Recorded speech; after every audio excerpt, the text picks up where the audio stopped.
नमस्कार दोस्तों, आप सभी का स्वागत हमारे YouTube चैनल पर। आप सभी पढ़ रहे थे स्टैटिक जीके के प्रीवियस ईयर प्रश्न की सीरीज, जिसमें आज का लेक्चर नंबर 7 जो कि टॉप 10 पर आधारित है। आइए इन टॉप 10 प्रश्नों की विस्तृत रूप से व्याख्या करते हैं। तो पहला प्रश्न दिया गया है, भीमबेटका गुफा की खोज किसके द्वारा की गई थी? तो भीमबेटका गुफा की खोज की गई थी विष्णु श्रीधर के द्वारा की गई। तो आइए ध्यान देते हैं भीमबेटका गुफा से बनने वाले सारे फैक्ट। भीमबेटका गुफा, बात करेंगे भीमबेटका गुफा कहां पर स्थित है। तो भीमबेटका गुफा मध्य प्रदेश में है, रातापानी वन्यजीव अभ्यारण्य पर स्थित है। तो ध्यान देंगे भीमबेटका गुफा कहां पर है, मध्य प्रदेश में है। मध्य प्रदेश के कौन से जिले में? तो रायसेन जिले में स्थित है। रायसेन जिले में स्थित है भीमबेटका गुफा। भीमबेटका गुफा की खोज 1957-58 ईस्वी के दौरान विष्णु श्रीधर वाराणकर के द्वारा की गई थी। विष्णु श्रीधर के द्वारा की गई थी। याद रखेंगे भीमबेटका गुफा रायसेन जिला मध्य प्रदेश में स्थित है, जिसकी खोज 1957-58 ईस्वी के दौरान विष्णु श्रीधर के द्वारा की गई थी। भीमबेटका गुफा किस पर्वतमाला पर है? तो ये विंध्य पर्वतमाला में है। विंध्य पर्वतमाला में स्थित है। अब बात करेंगे रातापानी वन्यजीव अभ्यारण्य पर स्थित है। रातापानी वन्यजीव अभ्यारण्य, तो रातापानी वन्यजीव अभ्यारण्य जो है यहीं पर स्थित है भीमबेटका गुफा। ध्यान देंगे भीमबेटका गुफा को यूनेस्को की सूची में सन 2003 ईस्वी को शामिल किया गया था। 2003 ईस्वी में यूनेस्को की सूची में शामिल किया गया था भीमबेटका गुफा को। याद रखेंगे यूनेस्को की सूची में भीमबेटका गुफा को 2003 ईस्वी में शामिल किया गया था। भीमबेटका गुफा से पाषाणकालीन शैल चित्र के साक्ष्य मिलते हैं। पाषाणकालीन शैल चित्र बने हुए हैं। भीमबेटका जो गुफा है इसमें शैल चित्र निर्मित हैं। शैल चित्र, यहीं से मानव जीवन के प्रमाण के साक्ष्य मिलते हैं। मानव जीवन का प्रमाण यहीं से देखने को मिलता है।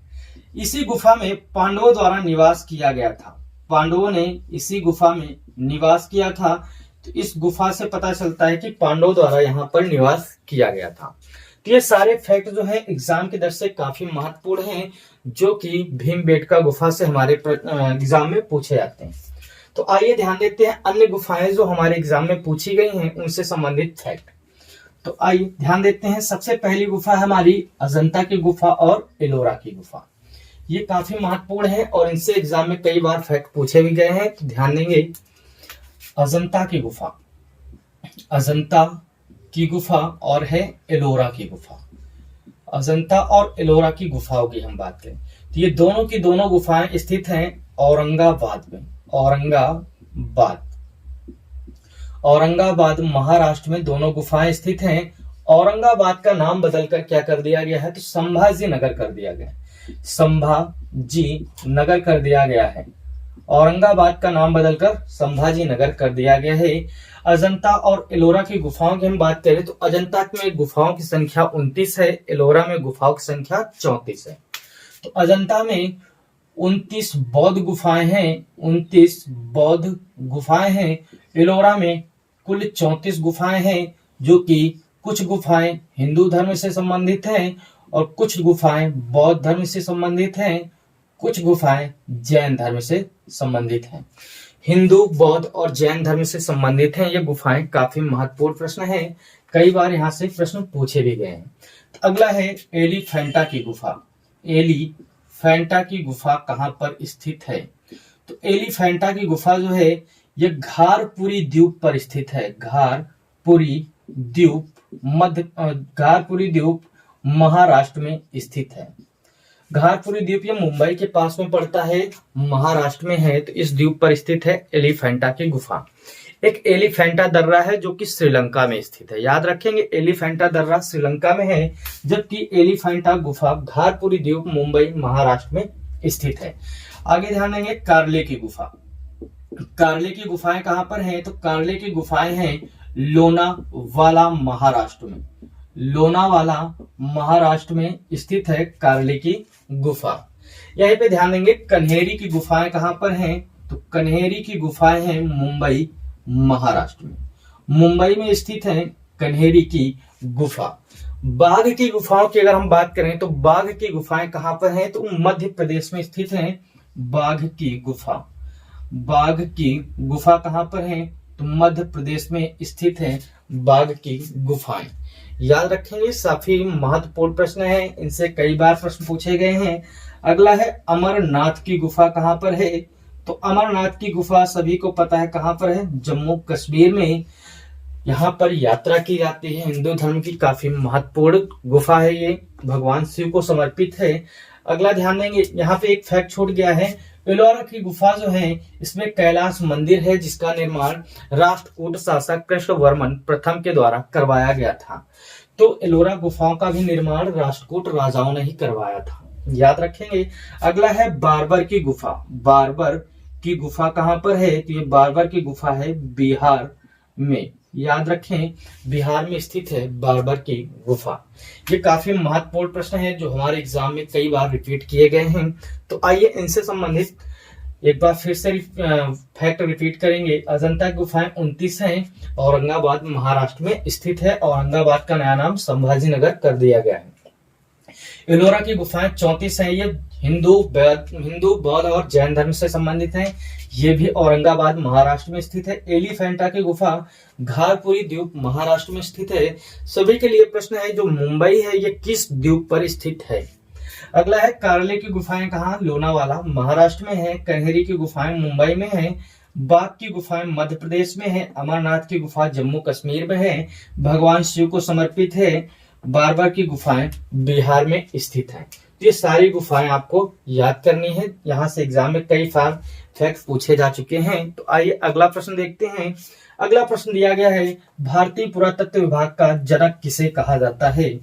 तो भारतीय पुरातत्व विभाग का जनक कहा जाता है अलेक्जेंडर कनिंघम को।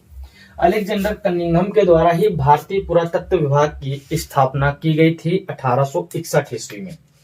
तो इस प्रश्न का जो राइट आंसर हो जाएगा Alexander Cunningham. Alexander Cunningham, Alexander Cunningham के द्वारा ही भारत में भारतीय पुरातत्व विभाग की स्थापना 1861 ईस्वी को की गई थी। यह विभाग कोलकाता में स्थापित किया गया था। याद रखें, कोलकाता में स्थित है भारतीय पुरातत्व विभाग, जिसकी स्थापना 1861 में अलेक्जेंडर कनिंघम के द्वारा की गई थी। प्राचीन स्थलों की खुदाई करके उसकी पहचान करने का काम करती है यह संस्था भारतीय पुरातत्व विभाग। तो आइए देखते हैं अगला प्रश्न। अगला प्रश्न है, सिंधु सभ्यता के लोग किसकी पूजा करते थे। तो सिंधु सभ्यता के लोग पूजा करते थे पशुपति शिव की। किसकी, पशुपति शिव की पूजा करते थे सिंधु सभ्यता के लोग। इस प्रश्न का आंसर हो जाएगा पशुपति शिव या पशुपति नाथ की पूजा करते थे। याद रखेंगे, काफी महत्वपूर्ण प्रश्न है। यहीं पर सिंधु घाटी सभ्यता से बनने वाले कुछ फैक्ट देख लेते हैं। सिंधु घाटी सभ्यता की ओर सबसे पहले ध्यान आकर्षित हुआ था चार्ल्स मेसन का।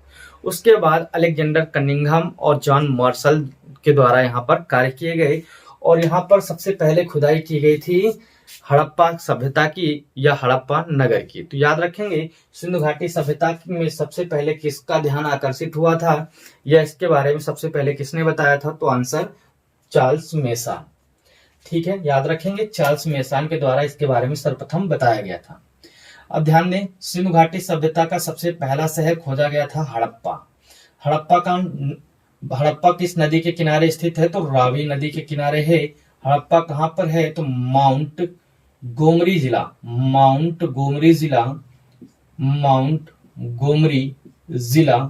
पाकिस्तान में स्थित है। हड़प्पा कहां पर है, तो माउंट गोमरी जिला पाकिस्तान में स्थित है। हड़प्पा की खोज 1921 ईस्वी में दयाराम साहनी के द्वारा की गई थी। हड़प्पा की खोज 1921 ईस्वी में दयाराम साहनी के द्वारा की गई थी। तो याद रखेंगे सिंधु घाटी सभ्यता का खोजा गया पहला स्थल कौन सा है, तो आंसर हड़प्पा है। इसलिए सिंधु सभ्यता को हड़प्पा सभ्यता कहते हैं। सिंधु सभ्यता के अधिकांश स्थल आजादी के पहले पाकिस्तान में खोजे गए थे, जो कि आजादी के बाद पाकिस्तान चले गए। लेकिन प्रश्न पूछा जाता है कि आजादी के बाद सिंधु घाटी सभ्यता के सर्वाधिक स्थल कहां पर खोजे गए, तो आंसर गुजरात में खोजे गए। आजादी के पहले सिंधु घाटी सभ्यता के सर्वाधिक स्थल पाकिस्तान चले गए थे, और आजादी के बाद अगर सबसे ज्यादा स्थल खोजे जाने की बात कही जाएगी तो आंसर गुजरात लगाएंगे। याद रखेंगे हड़प्पा रावी नदी के किनारे मोंटगोमरी जिला पाकिस्तान में है। 1921 ईस्वी में दयाराम साहनी ने इसकी खोज की थी। यहाँ से छोटे छोटे अन्नागार मिले हैं, छोटे छोटे अन्नागार मिले हैं, छोटे छोटे अन्नागार मिले हैं, अन्नागार, और यहाँ से श्रमिक आवास भी मिले हैं, श्रमिक आवास के भी साक्ष्य मिले हैं। याद रखें काफी महत्वपूर्ण प्रश्न है। यहाँ से R37 कब्र भी मिली है, R37 कब्र के साक्ष्य भी यहाँ से मिले हैं। यहाँ से बहुत सारे साक्ष्य मिले हैं, कहे स्वास्तिक के चिन्ह का साक्ष्य। तो स्वास्तिक का चिन्ह कहाँ से मिला है, तो हड़प्पा से मिला है स्वास्तिक का चिन्ह। याद रखेंगे यहीं से मातृ देवी की मूर्ति मिली है, जिसके पेट से एक पौधा निकला हुआ है। तो यहाँ के लोग यानी सिंधु घाटी सभ्यता के लोगों ने इन्हें उर्वरता की देवी कहा है, या हमारे इतिहासकारों ने उस प्रतिमा को उर्वरता की देवी माना है। तो अगला सिंधु घाटी सभ्यता का स्थल है मोहनजोदड़ो। मोहनजोदड़ो की बात करें तो मोहनजोदड़ो का अर्थ होता है मृतकों का टीला। मोहनजोदड़ो किस भाषा का शब्द है, तो सिंधी भाषा का शब्द है। याद रखेंगे मोहनजोदड़ो, मोहनजोदड़ो कहां पर स्थित है, तो मोहनजोदड़ो लरकाना जिला पाकिस्तान में स्थित है, या सिंधु नदी के किनारे स्थित है। याद रखेंगे इसकी खोज 1922 ईस्वी में R.D. बनर्जी के द्वारा की गई थी। आंसर है राखाल दास बनर्जी के द्वारा की गई थी। तो मोहनजोदड़ो का अर्थ क्या है, तो मोहनजोदड़ो का अर्थ है मृतकों का टीला। अर्थ क्या है, मृतकों का टीला। इस प्रश्न का अर्थ हो मोहनजोदड़ो का अर्थ हो जाएगा मृतकों का टीला। मोहनजोदड़ो किस भाषा का शब्द है, तो आंसर है मोहनजोदड़ो सिंधी भाषा का शब्द है। काफी महत्वपूर्ण प्रश्न है, ये रेलवे द्वारा पूछा जा चुका है। अब ध्यान देंगे मोहनजोदड़ो से कौन कौन से साक्ष्य मिले हैं, तो मोहनजोदड़ो से सब विशाल अन्नागार मिले हैं। यहाँ से बड़ी बड़ी इमारतें मिली हैं। तो ध्यान देंगे मोहनजोदड़ो से विशाल अन्नागार और विशाल स्नानागार मिला है, स्नानागार यानी बड़ा स्विमिंग पूल मिला है, जो कि आयताकार था। और यहाँ से अन्नागार यानी अन्न भंडारण के कक्ष बड़े बड़े मिले हैं, इसलिए विशाल अन्नागार विशाल स्नानागार कहाँ से मिले हैं, तो मोहनजोदड़ो से मिले हैं। मोहनजोदड़ो से मिले हैं पशुपति शिव के साक्ष्य, पशुपति नाथ की मूर्ति मिली है, यह पशुपति शिव के साक्ष्य मिले हैं। याद रखें काफी महत्वपूर्ण प्रश्न है जो, और ये एग्जाम में कई बार पूछे भी जा चुके हैं। यहीं से मिली है कांस्य की नर्तकी की मूर्ति, कांस्य की नर्तकी की मूर्ति यहीं से मिली है। तो इस प्रकार से याद रखेंगे मोहनजोदड़ो सिंधु नदी के किनारे है, लरकाना जिला पाकिस्तान में। 1922 ईस्वी में R.D. बनर्जी द्वारा इसकी खोज की गई थी। सिंधी भाषा का शब्द है, इसका अर्थ होता है मृतकों का टीला। विशाल अन्नागार और विशाल स्नानागार यहाँ से मिला है। पशुपति नाथ की मूर्ति मिली है, और यहाँ से कांस्य की नर्तकी की मूर्ति मिली है। तो ये सारे फैक्ट एग्जाम में कई बार पूछे गए हैं, तो नोट करेंगे।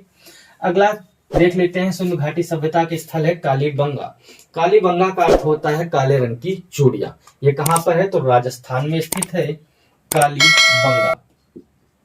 कालीबंगा ये कहां पर है, राजस्थान में है।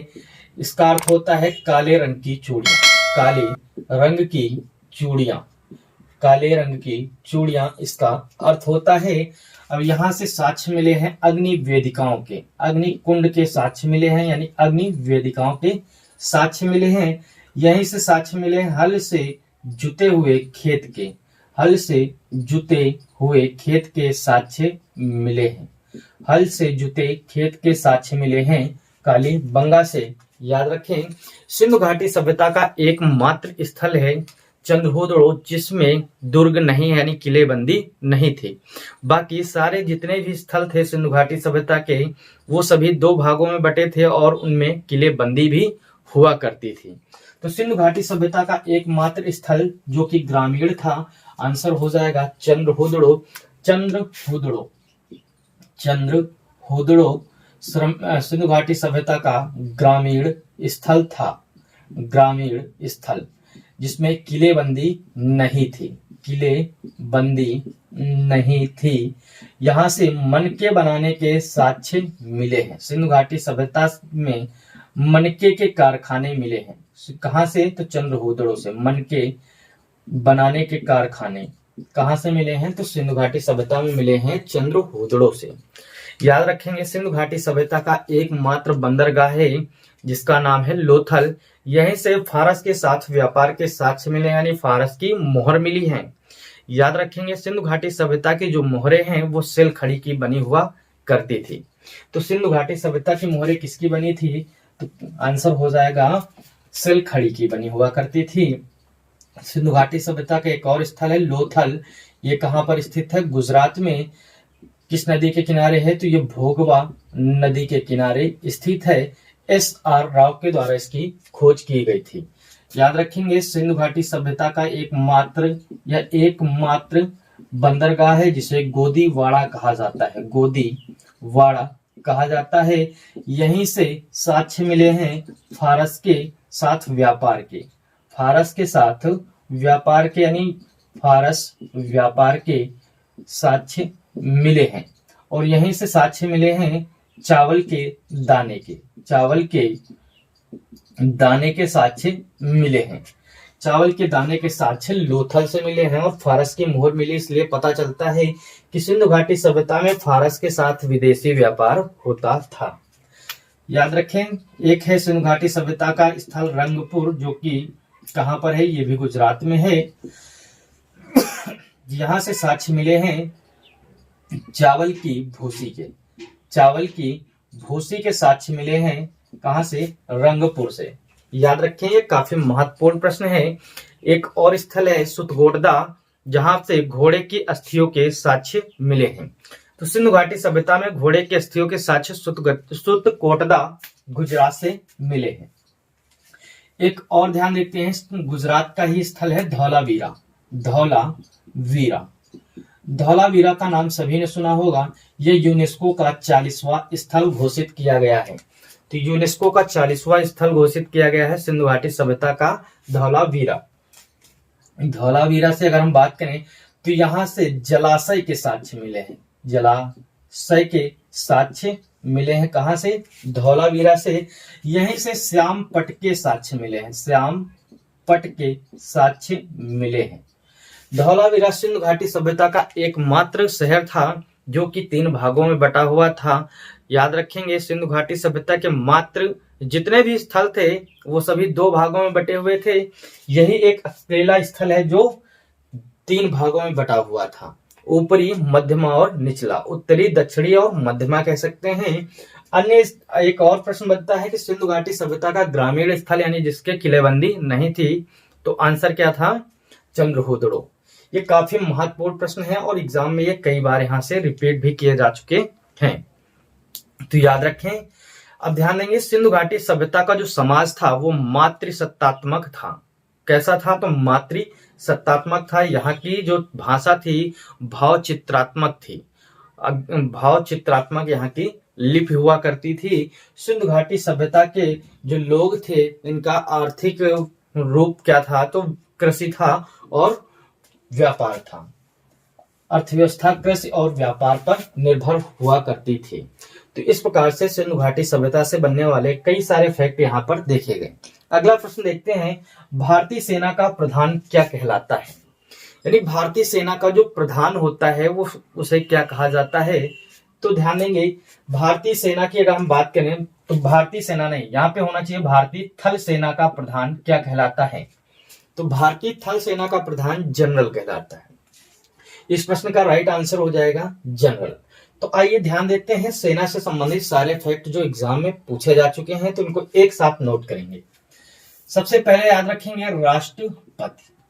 राष्ट्रपति के बाद हमारे यहाँ सेना में बात करेंगे तो रक्षा मंत्री, और रक्षा मंत्री के बाद अगर हम बात करें तो सीडीएस का पद बनाया गया है।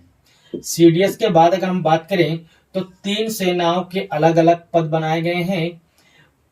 ध्यान देंगे, आर्मी, दूसरा है एयरफोर्स, तीसरा है नेवी। ये प्रमुख सेनाएं हैं हमारे देश की। पूछा गया तीनों सेनाओं का सेनापति किसे कहा जाता है, तो आंसर है राष्ट्रपति को। राष्ट्रपति को तीनों सेनाओं का सेनापति कहा जाता है या चीफ इन कमांडर कहा जाता है। तो सभी सेनाओं का सर्वोच्च सेनापति कौन होता है, तो राष्ट्रपति होता है। वर्तमान में राष्ट्रपति कौन है, तो द्रौपदी मुर्मू है। द्रौपदी मुर्मू पहली आदिवासी महिला हैं, जबकि दूसरी महिला राष्ट्रपति हैं, याद रखेंगे। अगला है रक्षा मंत्री की अगर हम बात करें तो वर्तमान में रक्षा मंत्री हैं राजनाथ सिंह। राजनाथ सिंह वर्तमान रक्षा मंत्री हैं, जबकि पहले रक्षा मंत्री कौन थे, तो पहले रक्षा मंत्री थे बलदेव सिंह। सभी के लिए प्रश्न है कि 1962 के भारत चीन युद्ध के दौरान भारत के रक्षा मंत्री कौन थे। आइए ध्यान देते हैं सीडीएस की। तो सीडीएस की अगर हम बात करें तो भारत के पहले सीडीएस कौन थे, भारत के पहले सीडीएस थे जनरल विपिन रावत। जनरल विपिन रावत भारत के पहले सीडीएस थे। वर्तमान सीडीएस कौन है, तो वर्तमान में सीडीएस हैं अनिल चौहान वर्तमान सीडीएस हैं। भारतीय सेना की बात करें तो भारतीय सेना 3 भागों में बटी हुई है, थल सेना, जल सेना और नभ सेना। आर्मी की अगर हम बात करें तो आर्मी डे मनाया जाता है 15 जनवरी को। 15 जनवरी को आर्मी डे मनाया जाता है। एयरफोर्स डे 8 अक्टूबर को मनाया जाता है और नेवी डे मनाया जाता है 4 दिसंबर को। तो ये काफी महत्वपूर्ण फैक्ट हैं, ये एग्जाम में कई बार रिपीट भी किए जा चुके हैं, तो याद रखेंगे। दिवस से संबंधित यहीं पे ध्यान देंगे। आर्मी का सबसे बड़ा पद क्या है, तो जनरल। आर्मी का सबसे बड़ा पद क्या है, जनरल। एयरफोर्स का सबसे बड़ा पद है एयर चीफ मार्शल। एयरफोर्स का सबसे बड़ा पद है। नेवी का सबसे बड़ा पद है एडमिरल। नेवी का सबसे बड़ा पद है। बात करेंगे वर्तमान में इनके प्रमुख कौन कौन हैं, तो ध्यान देंगे आर्मी के प्रमुख कौन हैं। आर्मी के प्रमुख हैं उपेंद्र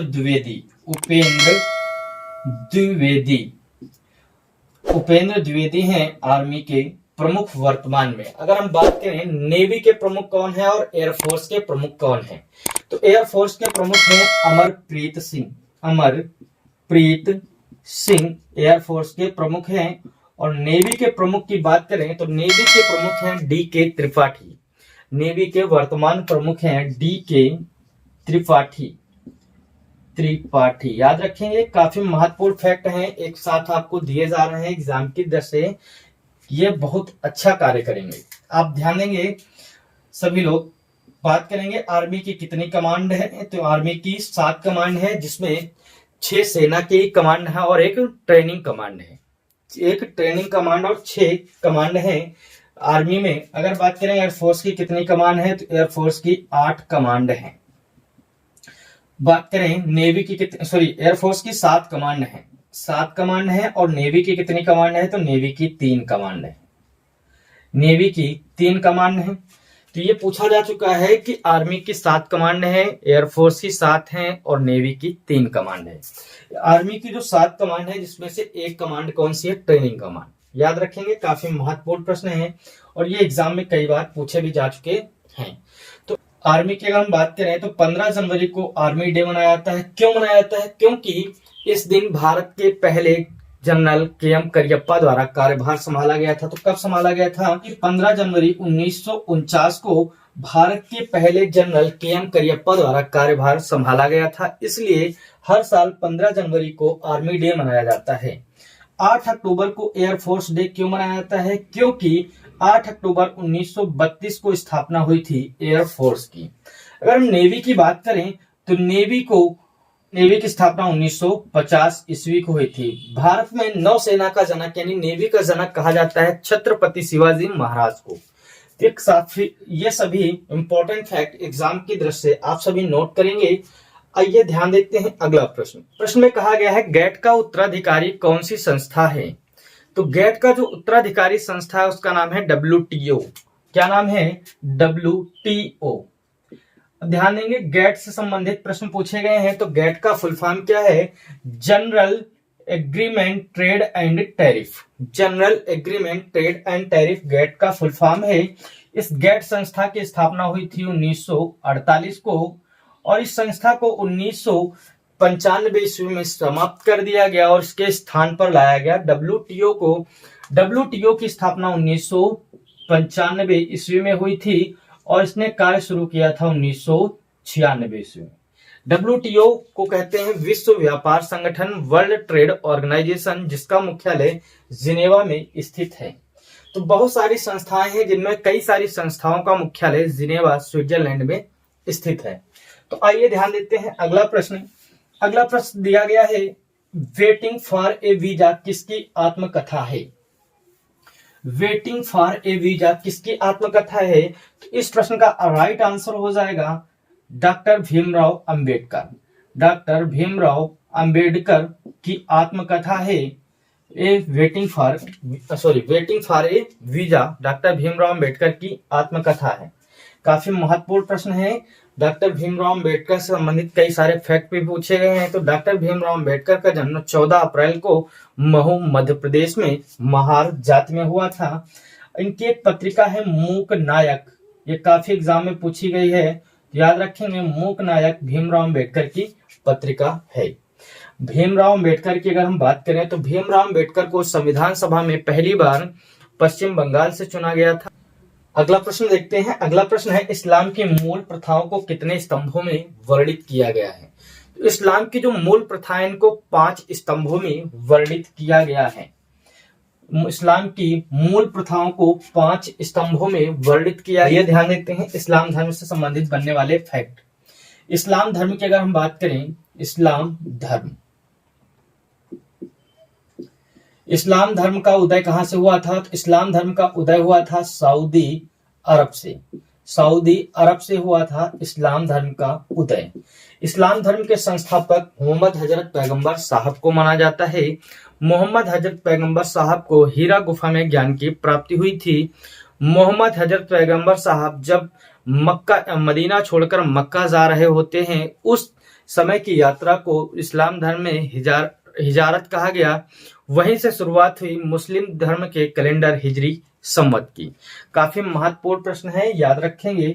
इस्लाम धर्म के संस्थापक हजरत पैगंबर साहब हैं। इस्लाम धर्म की अगर हम बात करें तो इस्लाम धर्म के जो हजरत पैगंबर साहब हैं, इनके उत्तराधिकारियों को खलीफा कहा जाता था।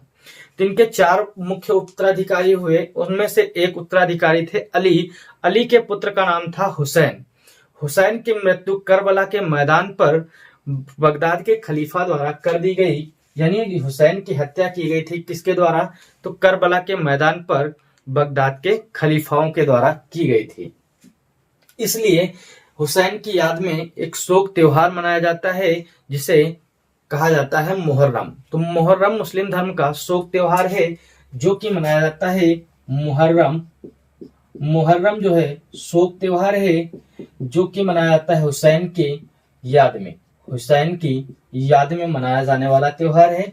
हुसैन की हत्या करबला के मैदान पे हुई थी, यानी करबला के मैदान में लड़ते हुए हुसैन की मृत्यु हो गई थी।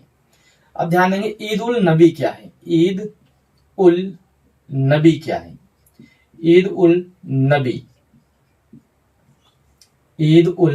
नबी मुस्लिम धर्म का पैगंबर साहब के जन्म से संबंधित है। मुहर्रम की अगर बात करें तो मुहर्रम इस्लाम धर्म का शोक त्योहार है। हुसैन की याद में मनाया जाता है। पूछा गया कि रमजान का महीना मुस्लिम कैलेंडर के किस महीने को कहा जाता है? तो मुस्लिम कैलेंडर के 9वें महीने को रमजान के महीने के रूप में जाना जाता है। रमजान का महीना कब होता है? तो मुस्लिम कैलेंडर के 9वें महीने को कहा जाता है रमजान का महीना। रमजान के महीने में रोजा रखे जाते हैं?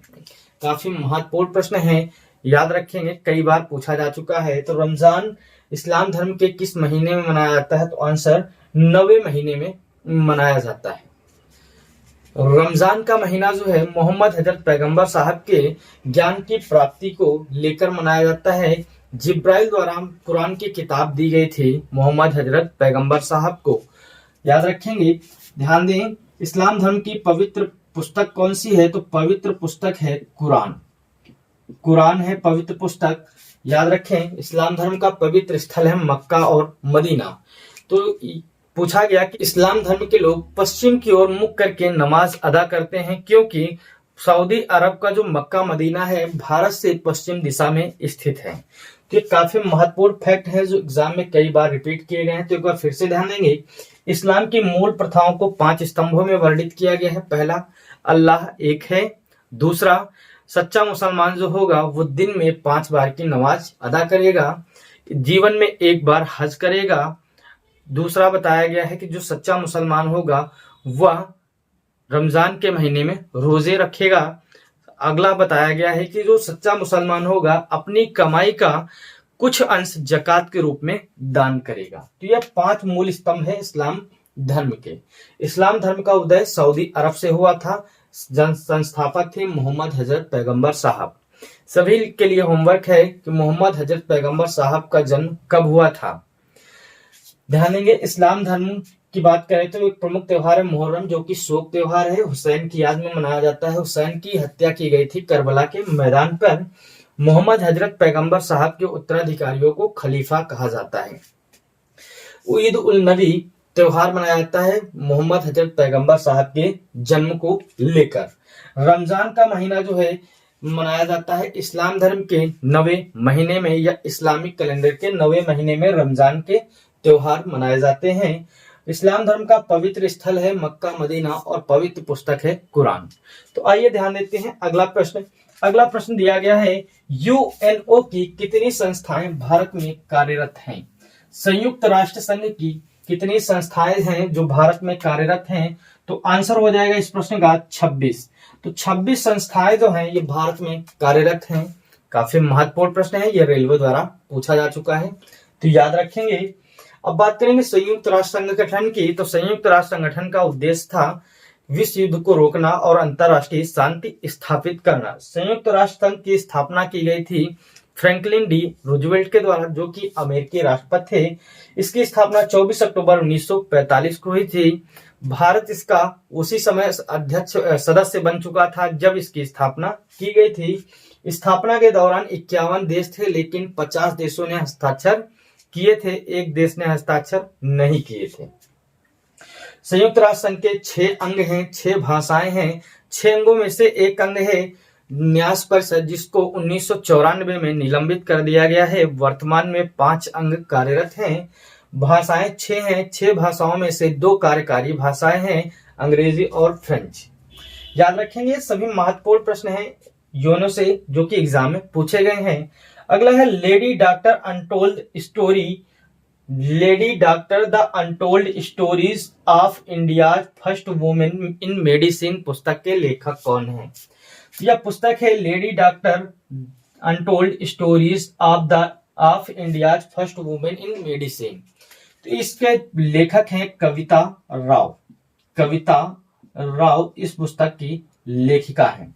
लेकिन याद रखेंगे यह पुस्तक किस पर लिखी गई है? तो ये पुस्तक लिखी गई है भारत की पहली महिला डॉक्टर, जो कि उपनिवेशिक डॉक्टर थी, यानी कह सकते हैं जिस समय भारत में राज कर रहे थे अंग्रेज यानी गोरे लोग, उस समय भारत की पहली महिला प्रैक्टिस डॉक्टर बनी थी, जिसका नाम था रुखमा बाई। रुखमा बाई, भारत की रुखमा बाई भारत की पहली महिला प्रैक्टिस डॉक्टर हैं। यह प्रश्न पूछा गया है। प्रश्न में कहा गया था कि उपनिवेशिक भारत की पहली महिला डॉक्टर कौन? तो आंसर रुखमा बाई। इनके लिए पुस्तक लिखी गई lady doctors untold stories of India first women in medicine, जिसके लेखिका है कविता राव। अगला है चंद्रकांता नाटक के लेखक कौन है? तो चंद्रकांता नाटक के लेखक हैं देवकी नंदन खत्री। देवकी नंदन खत्री इस नाटक के लेखिका है। काफी महत्वपूर्ण नाटक है ये, एग्जाम में कई बार रिपीट किया गया है। तो आइए ध्यान देते हैं अन्य पुस्तकों से संबंधित जो प्रश्न पूछे जा चुके हैं हमारे एग्जाम में। पुस्तक का नाम है महाभाष्य। पुस्तक का नाम है महाभाष्य। महाभाष्य जो है इस पुस्तक के लेखक हैं पतंजलि। पतंजलि जो है, पतंजलि इस पुस्तक के लेखक हैं। व्याकरण के लेखक कौन है? व्याकरण यानी अष्टाध्यायी। अष्टाध्यायी या व्याकरण के लेखक कौन है? व्याकरण के लेखक हैं पाणिनि। पाणिनि जो है इन्हें अष्टाध्यायी का लेखक कहा जाता है। मृच्छकटिकम पुस्तक के लेखक कौन है? मृच्छकटिकम पुस्तक के लेखक हैं शूद्रक। शूद्रक मृच्छकटिकम पुस्तक के लेखक हैं। A century is not enough पुस्तक के लेखक a century is not enough पुस्तक के लेखक हैं Sourav Ganguly. Sourav Ganguly a century is not enough पुस्तक के लेखक हैं। यहाँ पे लिखेंगे बिलीव पुस्तक किसकी है? तो बिलीव पुस्तक है सुरेश रैना की। सुरेश रैना की पुस्तक है। प्लेइंग इट माई वे पुस्तक के लेखक हैं Sachin Tendulkar. Playing it my way पुस्तक है सचिन तेंदुलकर की। क्रिकेट माई स्टाइल पुस्तक है कपिल देव की। क्रिकेट माई स्टाइल पुस्तक है कपिल देव की। ध्यान देंगे स्टेट ड्राइव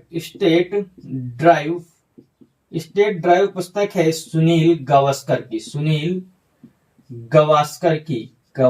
की पुस्तक है स्टेट ड्राइव।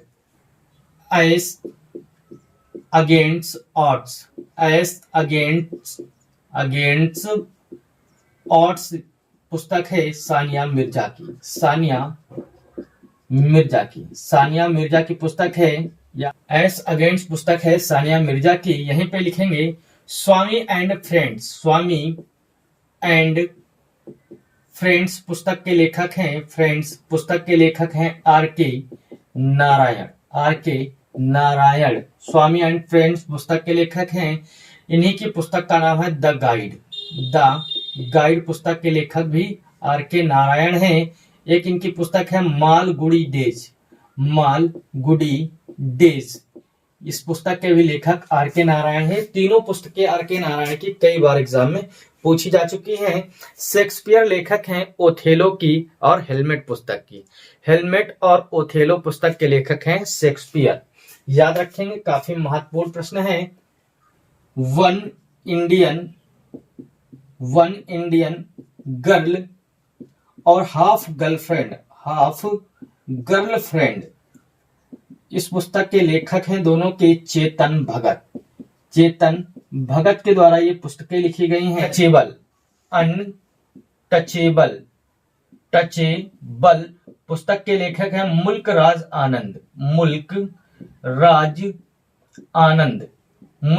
आनंद के द्वारा अनटचेबल नामक पुस्तक लिखी गई है। खूब लड़ी मर्दानी वो तो झांसी वाली रानी। खूब लड़ी मर्दानी पुस्तक या रचना किसकी है? तो यह सुभद्रा कुमारी चौहान की। सुभद्रा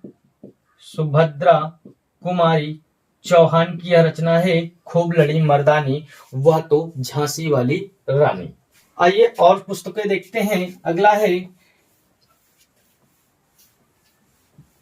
इग्नाइटेड माइंड्स रचना है एपीजे अब्दुल कलाम की। इग्नाइटेड माइंड्स जो रचना है यह है एपीजे अब्दुल कलाम की। एपीजे अब्दुल कलाम के द्वारा ही लिखी गई थी। विंग्स ऑफ फायर पुस्तक के लेखक हैं एपीजे अब्दुल कलाम, जिसे अग्नि की उड़ान कहा जाता है। Discovery of India, the discovery of India, the discovery of India जो है इस पुस्तक के लेखक हैं Jawaharlal Nehru, JL Nehru. My experiment with truth, my